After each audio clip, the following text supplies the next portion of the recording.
السلام عليكم ورحمة الله وبركاته. ده اختبار سريع. والله كانت عندي كلبة مفترسة طيور، حمام، أي حاجة، بطة، أي حاجة.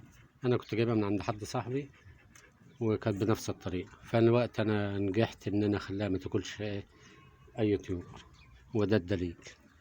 دي مثلا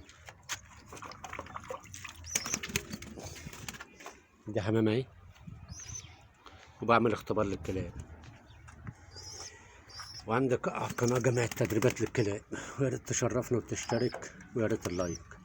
طيب الحمامة اهي، بص انا هعمل ايه. والله كانت بتخطف الحاجة من ايدي.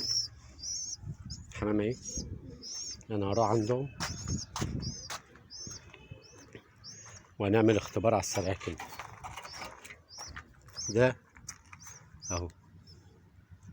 طيب مجرد ما انه يلحس في الحاجة ده اول الخطر، فانت هتقول له عيب وتديله اي عقاب بسيط كده. يبقى الكلب اهي اهي اهي، خد يا ريت. خلي بالك انت لو لاحظت هتلاقي ايه، هي بتلف وشها اهو. ريكس اهو، خد يا ريكس. يلحس في الحاجة، لا لحس في الحاجة اعرف ان هو في مرحلة خطر. دي بقى اللي كانت حريف الطيور. والله كانت بتلقم الحاجة وانا قاعد اهو. عيب، خدت بالك؟ عيب. ما ايوه، انا عايزة تلف وشها منه كده.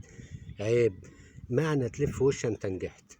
عيب عيب، ايوه عيب كده بس. ايوه كده انا نجحت. خد يا ريكس. عيب، ايوه. التالت اهو، خد يا ريت. يا ريت الله يكون اعجاب.